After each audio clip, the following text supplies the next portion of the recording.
જય શ્રી કૃષ્ણ. નમસ્કાર, પ્રણામ, સ્વાગત છે તમારું એક નવા વિડીયોમાં.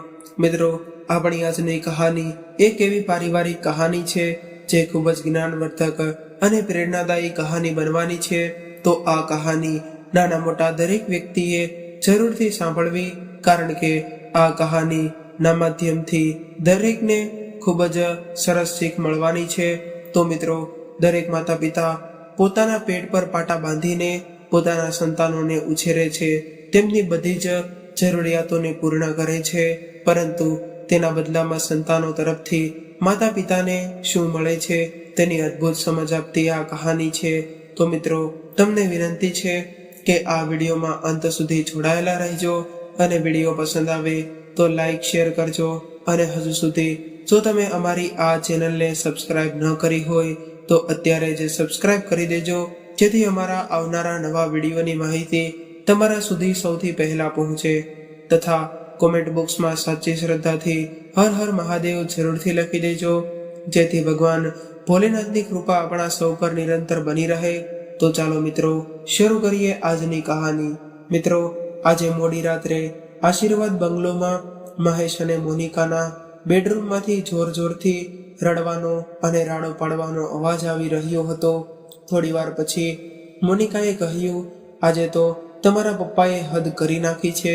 તેમણે આજે મારા પર બૂમો પાડી અને મને ખૂબ જ ધમકાવી. એટલે મહેશે તેને પ્રેમથી કહ્યું, જો મોનિકા, એવું પણ બને કે તારી કંઈ ભૂલ થઈ શકે. શું મારી ભૂલ મહેશ? મેં માત્ર તમારા મમ્મીને કિચનમાંથી બહાર કાઢ્યા હતા, ત્યાં તો તમારા પપ્પાએ તો આખું ઘર માથે લઈ લીધું. ત્યારે મહેશે થોડા કડાકા અને થાકના ભાવ સાથે કહ્યું, પરંતુ મોનિકા, તે શું કામ મમ્મીને કિચનમાંથી બહાર કાઢ્યા? એટલે મોનિકાએ કહ્યું, અરે મહેશ, મમ્મીની તબિયત તો તું જાણે છે ને, અને તેઓ કિચનમાં પૂરીઓ તળતા હતા. કદાચ તેમને ચક્કર બક્કર આવી જાય અને કંઈ થઈ જાય તો તે બધું મારા પર જ આવે ને. કે વહુએ ધ્યાન ન રાખ્યું, કે મમ્મી કંઈ કામ નહીં કરતી હોય, કે પછી બધું તેના સાસુ પાસે જ કામ કરાવતી હશે, વગેરે વગેરે. તારે તો માત્ર ઓફિસ જ સંભાળવાની છે, જ્યારે મારે તો ઘર અને તારા મમ્મી પપ્પાને પણ સંભાળવાના હોય છે. તોય છેવટે ભૂલ તો મારી જ તે નીકળે છે. મોનિકાની આ વાતથી અકળાઈને મહેશે કહ્યું, એવી વાત નથી મોનિકા, આવી નાની નાની વાતોને હવે જવા દે. શું ખોટું ટેન્શન કરીને ફરે છે? હું કાલે મારા પપ્પા સાથે જ વાત કરી લઈશ, બસ. એટલે મોનિકાએ કહ્યું, નાની વાત? શું આ તને નાની વાત લાગે છે? કાલે સવારે તેઓ મારા પર હાથ પણ ઉપાડી લેશે.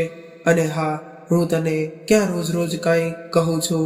આટલા બોલતા બોલતા તો મોનિકા જોર જોરથી રડવા લાગી અને કહેવા લાગી, બસ મારે જ બધું જતું કરવાનું. તો તેમને મારા પોતાના જ મમ્મી પપ્પા જેટલું જ માન આપું છું.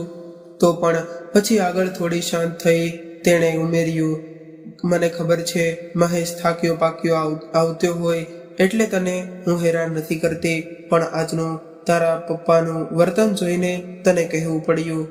ત્યારે મોનિકાએ મહેશને ચૂપ જોઈને પોતાની વાત આગળ વધારી. હજુ 2 દિવસ પહેલા જ મેં મારી બધી ફ્રેન્ડ્સને આપણે ત્યાં ડિનર માટે બોલાવી હતી, અને એમના માટે બહારથી જમવાનો ઓર્ડર કર્યો હતો. ત્યારે મમ્મી પપ્પાએ મેં રૂમમાં જ રહેવા અને જમવા પણ સમજાવ્યું હતું. છતાં પણ હજુ તો હું અને મારી ફ્રેન્ડ્સ ડાઇનિંગ ટેબલ પર ગોઠવાઈ એ પહેલા તો તારા મમ્મી પપ્પા જમવા બેસી ગયા. બોલ, મને ત્યારે કેટલી શરમ આવી હતી. તો પણ એમને શું ફરક પડે? તું કહે મહેશ, એક વાત સમજી લે કે હવે હું તારા મમ્મી પપ્પાને સહન નહીં કરી શકું. હવે તો આ ઘરમાં એ રહેશે કે પછી હું? આ વાતનો નિર્ણય હવે તારે કરવાનો છે. ત્યારે મહેશ તો મોનિકાની આ વાત સાંભળીને સ્તબ્ધ થઈ ગયો. ત્યારે મોનિકાની આ વાતો મહેશની સાથે સાથે બાજુના રૂમમાં તેમના માતા પિતા કરશનભાઈ અને વિમળાબેન પણ સાંભળતા હતા, અને તેઓ વિચારતા હતા કે વહુ 1 વર્ષમાં આટલી બદલાઈ ગઈ. જ્યારે લગ્ન કરીને આવી ત્યારે તો આખો દિવસ મમ્મી પપ્પા કહેતા તેમની જીભ થાકતી ન હતી, આપણો પડ્યો બોલ ઝીલતી હતી. ત્યારે આવી વહુ પામીને આપણે સદા ઈશ્વરનો પાડ માનતા હતા, પણ કોણ જાણે કેમ એવું શું થયું કે છેલ્લા 3 મહિનાથી તો જાણે એ સાવ બદલાઈ જ ગઈ. પણ ત્યારે મહેશની ચૂપકીદી અને સમજાવટથી તેમને એવું લાગ્યું કે ભલે દીકરો તો હજી આપણો છે ને. બંને પતિ પત્ની તો પોતાના વિચારોમાં ડૂબેલા હતા. ત્યાં જ રૂમના દરવાજા પર ટકોરા પડ્યા એટલે વિમળા બહેને દરવાજો ખોલ્યો તો સામે મહેશ હતો. અરે આવ બેટા, હમણાં તું મોડો આવે છે અને અમે વહેલા સૂઈ જઈએ છીએ, તો એક જ ઘરમાં રહેવા છતાં પણ તને ઘણા દિવસોથી જોયો. પછી વિમળાબાએ બહેને મહેશના માથે હાથ મૂકતા કહ્યું, બોલ બેટા, કઈ કામ હતું? મમ્મી પપ્પા, તમે લોકોએ આ બધું શું માંડ્યું છે? એક તો આખો દિવસ મારે કારખાનાનું કામ સંભાળવાનું ને રાત્રે તમારી રોજની માથાકૂટ. ત્યારે વિમળા બહેને કહ્યું, પણ વાત શું છે બેટા, એ તો કે. ત્યારે મહેશે અકળાઈને જરા ઊંચા અવાજે બોલ્યો, ઓહ, આ બધું શું ચાલી રહ્યું છે? એ જાણે તમને કંઈ ખબર જ નથી. એમને તમે બંને મોનિકાને શું કામ પરેશાન કરો છો? કેટલું ધ્યાન રાખે છે એ બિચારી તમારું કેટલું વિચારે છે, અને તમે તો એની પાછળ હાથ ધોઈને પડી ગયા છો. ત્યારે વિમળા બહેન મહેશને શાંત પાડતા બોલ્યા, બેટા, તું પહેલા અમારી વાત તો સાંભળ. અમે કંઈ જ નથી કહ્યું મોનિકાને. મારે કોઈની વાત નથી સાંભળવી. થાકી ગયો છું હું હવે આ રોજના કજિયાથી કંટાળી ગયો છું. હવે તો એટલું કહીને થોડી વાર મહેશ ચૂપ થઈ ગયો.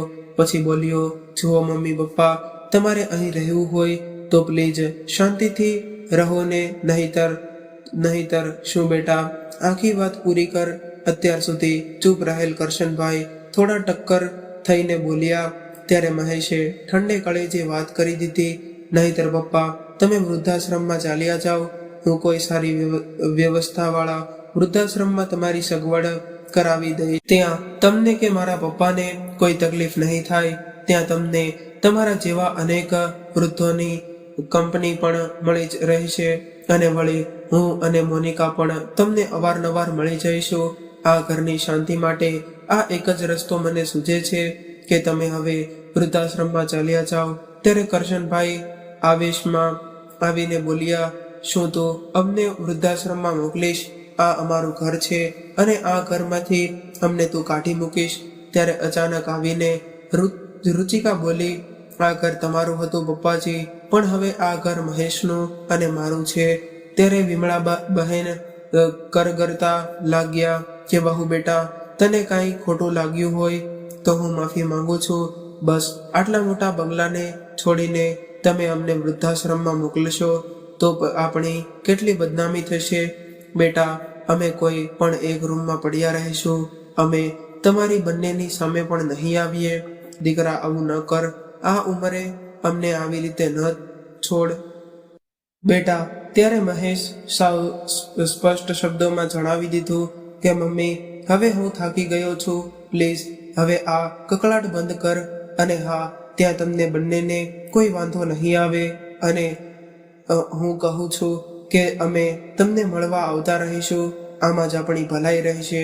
ત્યાં તમે પણ ખુશ અને અહીં અમને પણ ખુશ. ત્યારે વિમળાબા બહેન રડતા રડતા પણ દીકરા તરફ તેમના આંસુઓની કાંઈ અસર ન થઈ, અને પોતાના માતા પિતા વિમળા બહેન અને કરશનભાઈને વૃદ્ધાશ્રમમાં મોકલવાનો નિર્ણય કરીને મહેશ તો શાંતિથી સૂઈ ગયો અને પોતાની યોજના સફળ થઈ. તેના આનંદમાં મોનિકા પણ મીઠી નીંદર માણવા લાગી. પરંતુ આજે સૂઈ ન શક્યા તેમના માતા પિતા વિમળા બહેન અને કરશનભાઈ. અને એ માતા પિતાને આજે નીંદર આવે પણ કેમ, જેના એકના એક દીકરાએ તેમને ઘર છોડવાનું આટલી સરળતાથી કહી દીધું હતું. ત્યારે વિમળા બહેન તો સાવ ઢગલો થઈને બેસી ગયા અને રડવા લાગ્યા. કરશનભાઈને પણ કદાચ રડવું હતું, પણ એ એવા વિચાર સાથે ન રડી શક્યા કે જો એ પણ તૂટી જશે તો પોતાની પત્નીને કોણ સંભાળશે. પછી તેમણે વિમળા બહેનને ઊભા કર્યા અને પલંગ પર બેસાડ્યા. પછી તેઓ બંને એકબીજાના ટેકે બેઠા બેઠા પોતાની જૂની યાદોમાં ખોવાઈ ગયા.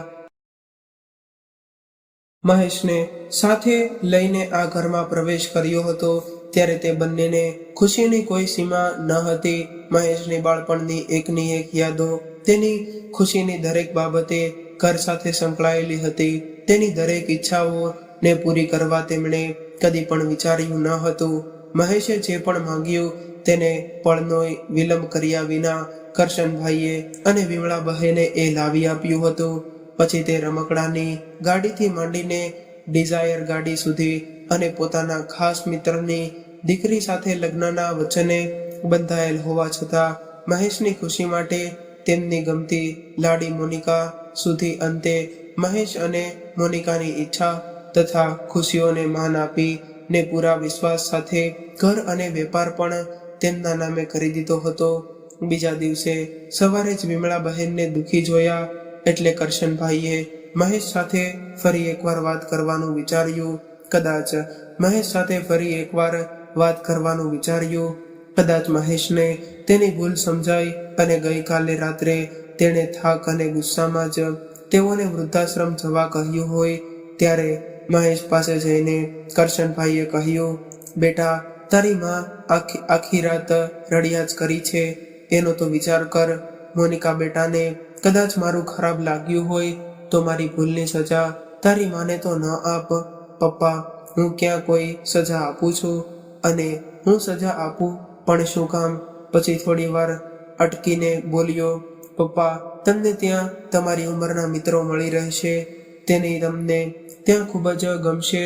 સમજાઈ ગયું બેટા, બધું જ સમજાઈ ગયું. કરશનભાઈ જાણે ગળે ડૂમો ભરાઈ ગયો હોય એમ બોલ્યા, વાંધો નહીં, પણ બેટા, અમારા પર એક ઉપકાર કરીશ. શું પપ્પા? મહેશે કરશનભાઈ સામે જોયા વિના જ ધીરેથી કહ્યું. ત્યારે ઉપકારની વાત સાંભળીને મોનિકા પણ રૂમમાં આવી ગઈ. બેટા, તું અમને આજે જ વૃદ્ધાશ્રમમાં મૂકી જ છે, કેમ કે કાલ સુધી તારી માને કદાચ એવી ખોટી આશા રહ્યા કરશે કે કદાચ મારા દીકરાનો નિર્ણય બદલે. પણ બેટા, હું એવું નથી ઈચ્છતો કે એ હવે તારી પાસે કોઈ આશા પણ રાખે. ત્યારે કરશનભાઈના આ શબ્દો સાંભળી મહેશ શરમનો માર્યો નીચું જોવા લાગ્યો. પણ ત્યારે મોનિકા બોલી, હા મહેશ, પપ્પા સાચું જ કહે છે. મમ્મી પપ્પાને આજે જ જવું હોય તો આજે જ મૂકી આવો. જેટલા જલ્દી એ લોકો ત્યાં જશે એટલા જ જલ્દી તેઓ ત્યાંના વાતાવરણમાં સેટ થઈ જશે, જે એમના માટે પણ સારું જ કહેવાય ને. ત્યારે મોનિકાની વાત સાંભળીને કરશનભાઈની વાતને સમર્થન આપતા મહેશે કહ્યું, સારું પપ્પા, જેવી તમારી ઈચ્છા. ત્યારબાદ મહેશે અને મોનિકાએ તો પેટ ભરીને નાસ્તો કર્યો, પણ કરશનભાઈ અને વિમળાબહેનના ગળા નીચેથી તો અન્નનો એક દાણો પણ ઉતર્યો નહીં. પરંતુ ત્યારે એ વાતની દરકાત ક્યાં કોઈને હતી. મહેશ અને મોનિકાને તેના મમ્મી પપ્પાનો સામાન લઈને ગાડીમાં મૂકવા લાગ્યા અને મહેશે કહ્યું, મમ્મી પપ્પા, જરા ઝડપ કરજો, આજે મારે કારખાને જરા વહેલું જવાનું છે, તો અત્યારે તમને બંનેને વૃદ્ધાશ્રમના મૂકતો જઈશ, એટલે મારે પાછું ધક્કો ન ખાવો. આ વાત સાંભળીને વિમળાબહેન તો સાવ ભાંગી પડી ગયા હોય. પણ ત્યારે કરશનભાઈએ તેમને સાંત્વના આપી અને તેઓ ગાડીની પાછલી સીટ પર બેસી ગયા અને ગાડી સીધી જઈને ઊભી રહી આપણું ઘર વૃદ્ધાશ્રમના ગેટ પાસે. આ દરમિયાન રસ્તામાં ન તો મહેશ કાંઈ બોલ્યો કે ન તો તેના માતા પિતા કશું બોલી શક્યા. વૃદ્ધાશ્રમમાં પહોંચતા જ ત્યાંના વહીવટ કરતા સાથે વાતચીત કરી ફોર્મની બધી જ ફોર્માલિટી પૂરી કરી તરત જ મહેશ ત્યાંથી નીકળી ગયો. એકવાર પણ તે પાછું વળીને એના માતા પિતાનું મોં જોવા પણ ન રોકાયો કે ન તો બે શબ્દો બોલવા પણ રોકાયો. દીકરાના ગયા પછી વિમળાબહેન અને કરશનભાઈ છૂટા મોએ રડી પડ્યા. જે દીકરાને તેમણે આટલો પ્રેમ આપ્યો, ભણાવ્યો, ગણાવ્યો, સમાજમાં એક ઓળખાણ આપી, તે પોતાનો દીકરો આજે આટલો બદલાઈ ગયો હતો. પછી કરશનભાઈએ તેમની પત્નીને શાંત કરવા કહ્યું, વિમળા, રડ નહીં, નક્કી આપણા સંસ્કારોમાં જ કંઈક ખોટ રહી ગઈ હશે. હિતેશ આવું કદી ન કરી શકે. આમ કહી કરશનભાઈ વિમળા બહેનને સાત્વતા આપતા આપતા જાણે પોતાના મનને પણ મનાવી રહ્યા હતા. ધીમે ધીમે તેઓ વૃદ્ધાશ્રમમાં જ પોતાની બાકીની જિંદગી ગોઠવવા લાગ્યા. કરશનભાઈ અને વિમળા બહેનના વૃદ્ધાશ્રમમાં ગયા પછી એકાદ મહિના બાદ જ મહેશના ઘરે એક વ્યક્તિ આવીને પૂછવા લાગ્યો કે શું આ શેઠ શ્રી કરશનભાઈનું ઘર છે? ત્યારે મહેશે આશ્ચર્યચકિત ભાવ સાથે પૂછ્યું, હા, પણ તમે કોણ છો? ત્યારે આવનાર વ્યક્તિએ કહ્યું, જી, હું અનાથાશ્રમમાંથી આવું છું. ત્યાંના મેનેજર સાહેબે મને મોકલ્યો છે. આ તમારું કાર્ડ છે. ત્યાં મહેશે થોડા અણગમતા ભાવ સાથે કહ્યું, હા, તો શું કામ છે? ત્યારે આવનાર વ્યક્તિએ કહ્યું, વાત એમ છે સાહેબ કે હું કરશનભાઈ પાસેથી ₹10,000નો ચેક લેવા આવ્યો છું. ચેક 10,000નો. મહેશ ના બોલતા પહેલા જ મોનિકા અચાનક આવીને બોલી, હા મેડમ, સર કરશનભાઈ દર મહિને અમારા અનાથાશ્રમમાં ₹10,000નો ચેક મોકલે છે. ક્યારેય ભૂલતા જ નથી, પણ છેલ્લા 2 મહિનાથી ચેક નથી મોકલ્યો. તો મેનેજર સાહેબે મને ચેક લેવા તેમજ તેમની તબિયત વિશે પૂછવા મોકલ્યો છે. ત્યારે મહેશને કશું સમજમાં આવતું ન હતું કે શું કહેવું, પણ કંઈક વિચારીને બોલ્યો, જુઓ પપ્પા તો અત્યારે બહાર ફરવા માટે ગયા છે. ઘર તેમજ પૈસાની વહીવટની જવાબદારી મને સોંપીને ગયા છે. પણ આ અનાથાશ્રમના ચેક બાબતે મને કોઈ વાત નથી કરી. હું સમજી શકું છું સાહેબ કે આવી રીતે તમે મને અજાણ્યો જાણી પૈસા ન આપી શકો, પણ કરશન સાહેબે જ કહ્યું હતું કે આમ તો તેઓ એક ચેક મોકલવાનું કદી ભૂલશે નહીં, પણ કોઈ કામના ભારણના લીધે કે પછી ઉંમરના લીધે ભૂલી જાય તો કાંઈ આવીને લઈ શકે છે. બસ એટલે જ મેનેજર શ્રીએ મને મોકલ્યો છે. એવું હોય તો તમે સાહેબને પૂછીને પછી આપો. હું રાહ જોઈશ. આપ શાંતિથી સાહેબ સાથે વાત કરીને મને જણાવો, આવનાર વ્યક્તિએ નમ્રતાથી કહ્યું. ત્યારે મહેશે કહ્યું, ઠીક છે, હું આવું હમણાં, એમ બોલીને તે પોતાના રૂમમાં ચાલ્યો ગયો. આવનાર વ્યક્તિ હોલમાં જ મહેશભાઈના આવવાની રાહ તો જોતો બેસી ગયો. ત્યાં જ રૂમમાંથી મોનિકાનો જોરથી બોલવાનો અવાજ સાંભળવા લાગ્યો, જો મહેશ, આપણા પૈસા આમ વેડફાઈ માટે નથી. આવા બધા તો પૈસા માંગવા દોડ્યા આવે છે. તો શું આપણો વિચાર કર્યા વગર કંઈ આપી જ દેવાય? ના આપી દેવાય. અને આમે આવા અનાથાશ્રમમાં ઉછરાતા બાળકો ચોર કે ગુંડા જેવા જ હોય છે. એવા પાછળ ખોટો ખર્ચ કરવાનો કોઈ જ અર્થ નથી. પપ્પાએ તો જાણે કેટલાય રૂપિયા આવી રીતે વેડફી દીધા હશે.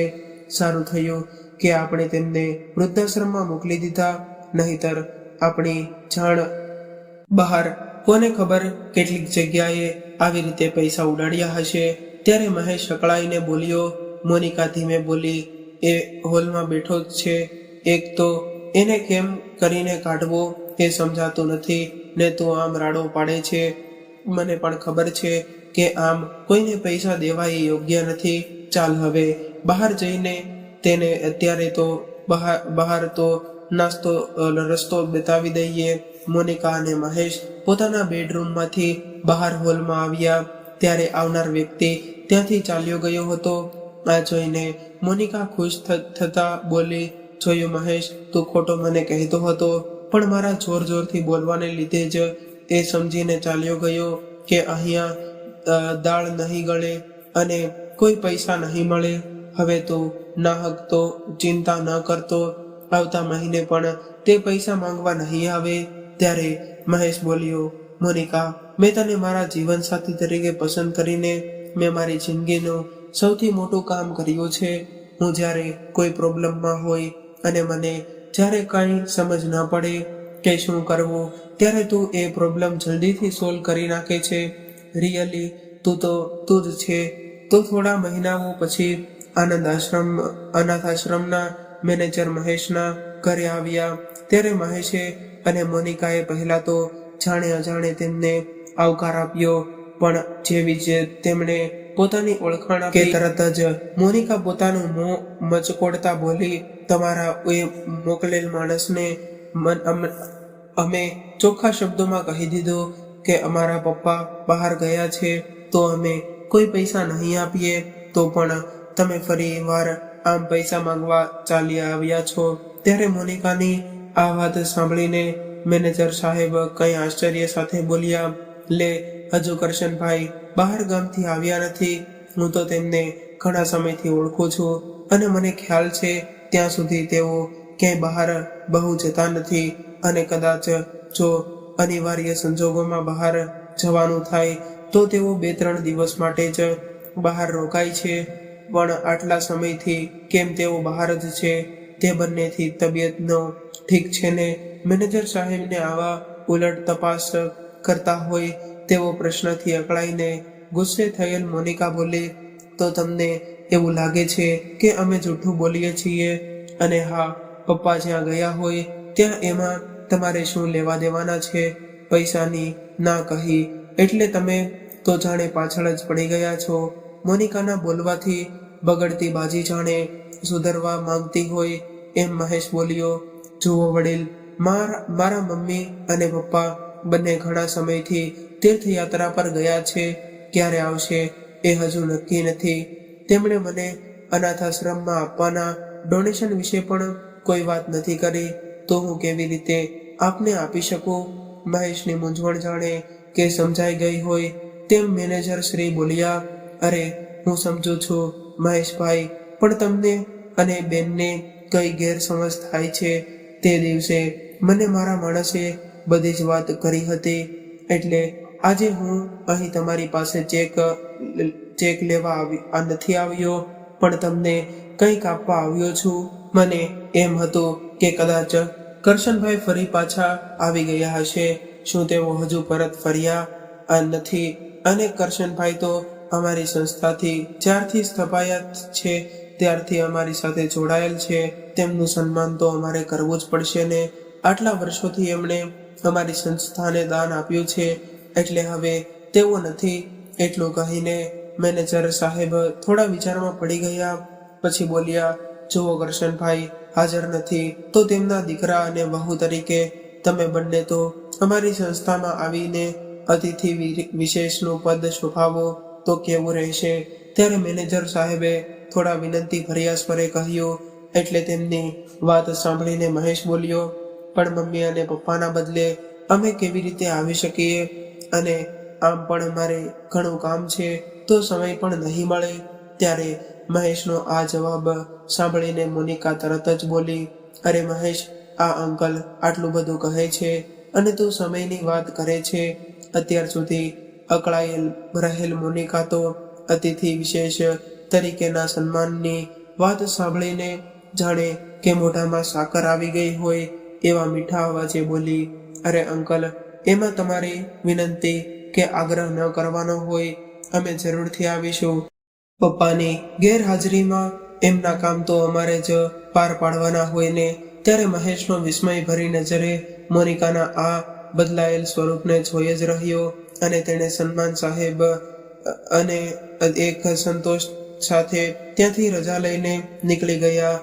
તેમના જતાં જ મહેશ પોતાની ત્યાં સમારંભમાં આવવા માટે હા કહી દીધી, અને મેનેજર જવા બાબતે શંકા રજૂ કરે એ પહેલા જ મોનિકાએ પોતાની વાત રાખી દીધી. તું વધુ ન વિચારીશ મહેશ, આ તો મોકો છે કે સમાજમાં આપણું સારું દેખાય.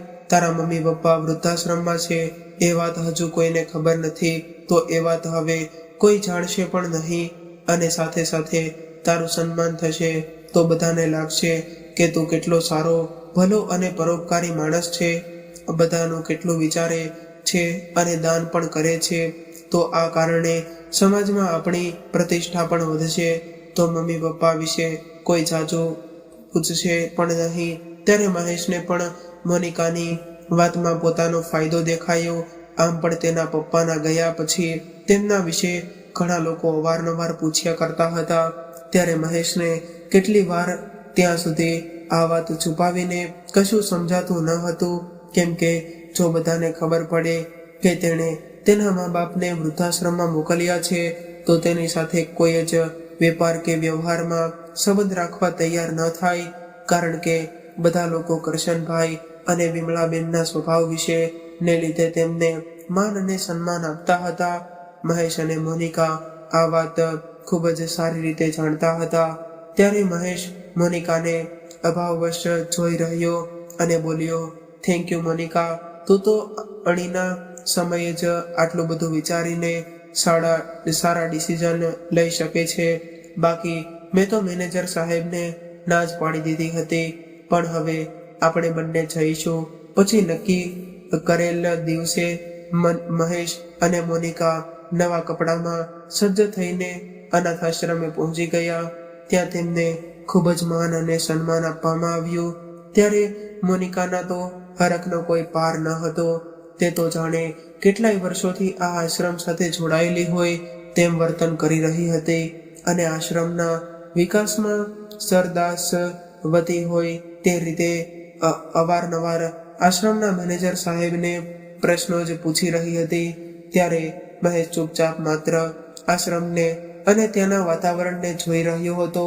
ત્યાર પછી મહેશ અને મોનિકાને અનાથ આશ્રમના કાર્યક્રમના સ્ટેજ પર અતિથિઓ માટે રાખેલ ખુરશી પર બેસાડવામાં આવ્યા અને થોડા સમય બાદ સત્કાર સમારોહ શરૂ કરવામાં આવ્યો. આશ્રમના મેનેજર શ્રીએ દરેક અતિથિઓનું શબ્દો અને પુષ્પોથી સ્વાગત કર્યું. ત્યારબાદ કાર્યક્રમ આગળ વધારવામાં આવ્યો, જેમાં અનાથ આશ્રમના બાળકોએ વિવિધ ગીતો અને નૃત્યો રજૂ કર્યા.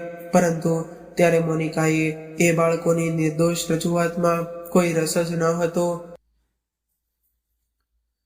તે તો માત્ર પોતાનો રૂઆબ બતાવવા જ બેઠી હોય એમ બધે નજર ફેરવતી હતી. ત્યારે જ મેનેજર સાહેબે પોતાનું વક્તવ્ય આગળ વધાર્યું. અહીં ઉપસ્થિત સર્વ મિત્રોને મારે એક વાત રજૂ કરવાની છે. ઘણા લોકોનું એવું માનવું છે કે અનાથ આશ્રમના બાળકો માત્ર ગુંગા અને ચોર જ બને છે, પરંતુ એ હકીકત નથી. છોડની જો સારી રીતે માવજત કરવામાં આવે તો તે ચોક્કસ વિકસે છે અને એક મોટું વૃક્ષ બનીને સમાજને માટે ઉપયોગી પણ સાબિત થઈ શકે છે. પરંતુ શરત એટલી છે કે તેને યોગ્ય હવા, પાણી અને ખાતર મળે. તો જો તેને આ બધું ન મળે તો તે છોડ અકાળે કરમાઈ જાય છે. આ અનુસાર અમારી સંસ્થા અમારા બાળકોના વિકાસ માટે ખૂબ જ મહેનત કરી રહી છે અને હું આ કાર્યમાં અમારી માટે હંમેશા તત્પર અને તૈયાર રહેવા એવા અહીં ઉપસ્થિત સર્વ દાતાઓને ખૂબ આભારી છું. અને આ કાર્યમાં અમારા માટે સૌથી વધુ મદદરૂપ થનાર એવા શ્રી કરશનભાઈ અહીં હાજર નથી. એવા એમના વતી એમના સુપુત્ર મહેશભાઈ અમારી સંસ્થાના તેજસ્વી બાળકોને ઇનામ આપી પ્રોત્સાહિત કરશે. આ સાંભળતા જ મહેશની સાથે મોનિકા પણ વટથી ઊભી થઈ ગઈ અને બધા બાળકોને ઇનામ આપવા લાગી. બધા બાળકોને ઇનામ આપીને મોનિકા અને મહેશ પોતાના સ્થાન પર બેસી ગયા. ત્યારે મેનેજર શ્રીએ પોતાનું વક્તવ્ય આગળ વધારતા કહ્યું, આ બધા જ બાળકોની સાથે હું અમારા અનાથ આશ્રમ માટે ગર્વ કહી શકાય એવા એક વ્યક્તિનું પણ સન્માન કરવા માંગુ છું. આમ તો એ અમારા જ અનાથ આશ્રમનું જ બાળક કહી શકાય, પરંતુ એક દંપતી દ્વારા તેને દત્તક લઈને મેં આગળ કર્યો. એમ તેને યોગ્ય અને પૂરતું હૂંફ, પ્રેમ, કાળજી અને શિક્ષણ આપ્યું. આજે એ જ બાળક યુવાન થઈ ગયો છે અને એક સારી અને સંસ્કારી યુવતી સાથે લગ્ન કરી અને સુખરૂપ જીવન વિતાવે છે, જે અમારા માટે પણ ગર્વ અને ખુશીની વાત છે. એ યુવાનનું સન્માન કરતા મને ખૂબ જ આનંદ થશે, પરંતુ અત્યારે તો તેને દત્તક લઈ પોતાના સંતાન જેવો જ પ્રેમ આપી સમાજમાં જે યુવકને નામ અને પ્રતિષ્ઠા આપનાર એવા એના માતા પિતા આપણા જ આ સમાજ માટે દ્રષ્ટાંત રૂપ છે. તો હું મહેશભાઈને કહીશ કે આજે તેઓ તે દત્તક લેનાર માતા પિતાનું અમારી સંસ્થા વતી સન્માન કરે. તો એ માતા પિતા બીજા કોઈ નહીં પણ કરશનભાઈ અને વિમળા બહેન છે. ત્યારે મહેશ તો પોતાના જ માતા પિતાનું નામ સાંભળીને આશ્ચર્યમાં પડી ગયો. ત્યાં જ કરશનભાઈ અને વિમળા બહેનને મંચ પર બોલાવવામાં આવ્યા. અનાથ આશ્રમ મેનેજર સાહેબ દ્વારા જ્યારે કરશનભાઈ અને વિમળા બહેનનું નામ બોલી અને તેમને મંચ પર આવકારવામાં આવ્યા અને તેઓનું સન્માન કરવામાં આવ્યું. આ બધું જોઈને મહેશ તો મૂંઝાવા લાગ્યો કે મેનેજર સાહેબ તેના માતા પિતા વૃદ્ધાશ્રમમાં છે એ વાત અહીં જાહેરમાં ન બોલે તો મારું. મોનિકા પણ આ બધું જોતા ગુસ્સાથી ધુવા થઈ ગઈ હતી. ખાસ કરીને પોતાના સસરા દ્વારા કોઈને દત્તક લેવાની વાત જોઈને તો તે વધુ અકળાઈ રહી હતી. આ સમારંભ પૂરો થતા બાદ મહેશ તો કરશનભાઈ અને વિમળાબેન પર પ્રશ્નોનો મારો ચલાવ્યો. તમે બંને અહીં શું કામ આવ્યા? અને આ વડે અમે શું સાંભળીએ છીએ કે કોઈ બાળક દત્તક લીધેલ છે? કોણ છે એ? ક્યાં છે એ? ક્યારે આ બધું કર્યું તમે? આટલી મોટી વાત તમે અમારાથી છુપાવી. તમારું એક સંતાન એટલે કે મારા હોવા છતાં તમે કોઈ બાળકને દત્તક લીધું હતું અને અત્યાર સુધી એ વાત મારાથી છુપી રાખી. મહેશ આવેશમાં આવી બોલવા લાગ્યો. ત્યારે મહેશને બોલતા જોઈને મોનિકા પણ કેમ પાછળ રહે તે પણ બોલી. તમને બંનેને વૃદ્ધાશ્રમમાં મોકલી દીધા બાદ અમે આ સમારંભમાં આવ્યા ન હતા તો આ વાતની તો અમને ખબર જ ન પડતી ને.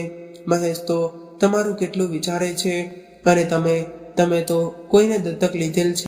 આવું કંઈ કરતા તમને આ સમાજનો તો ઠીક, પણ મહેશનો પણ વિચાર ન આવ્યો. લોકો શું વિચારશે મહેશ માટે?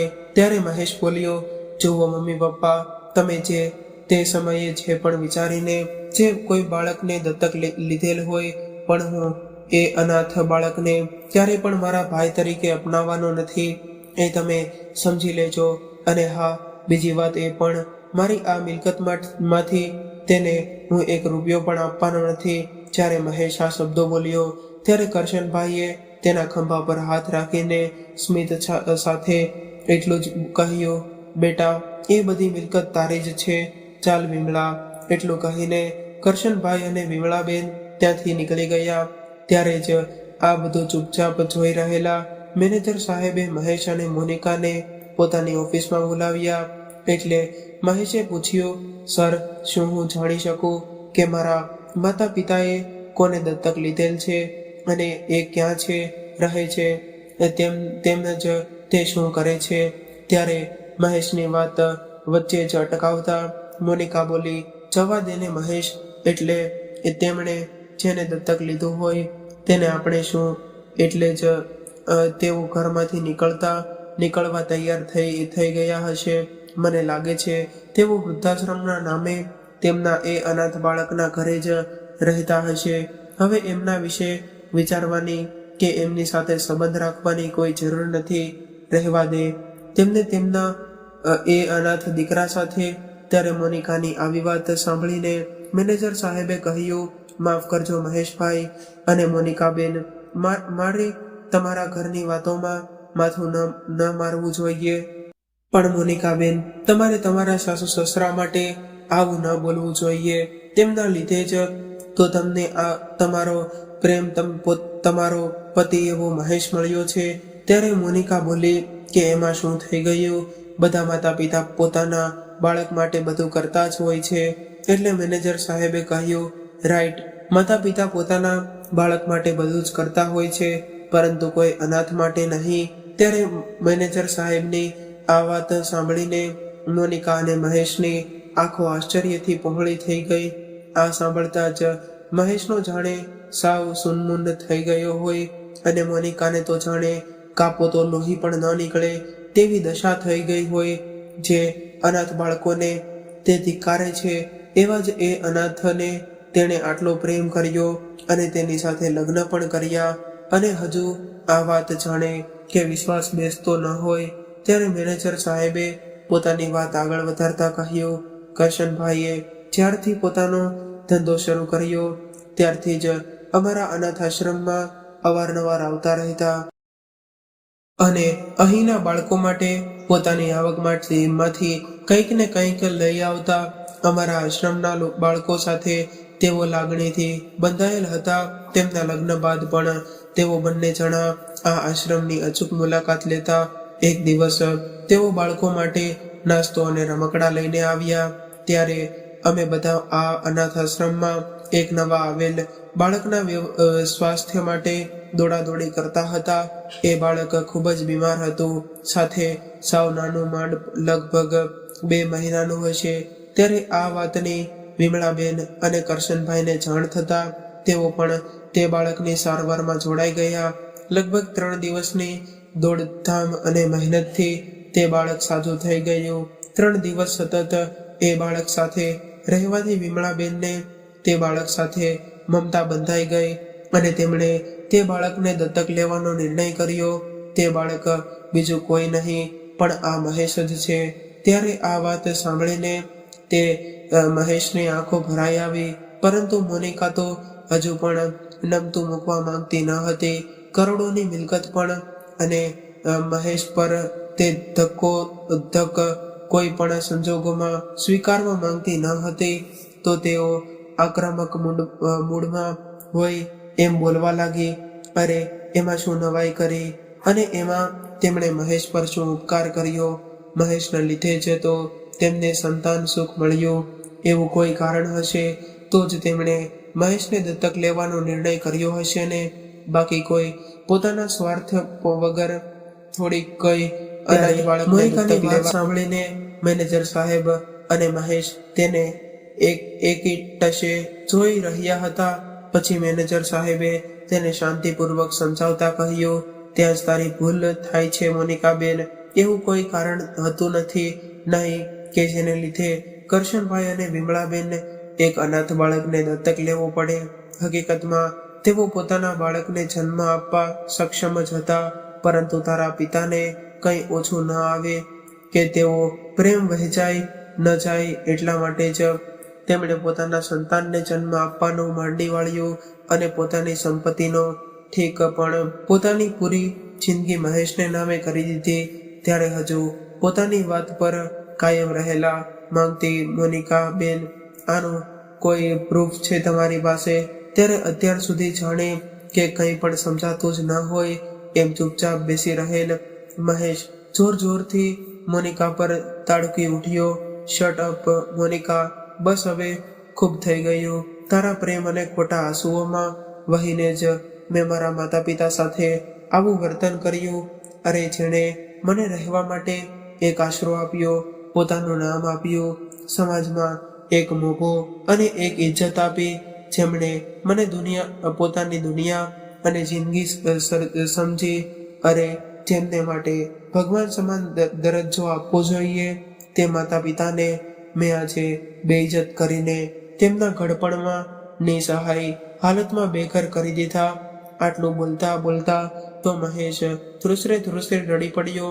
થોડી વાર એમ જ રડ્યા પછી ફરી ગુસ્સામાં મોનિકા તરફ ઘસી જઈને આક્રમક રીતે બોલ્યો, અને આ બધું માત્ર તારા લીધે જ થયું છે.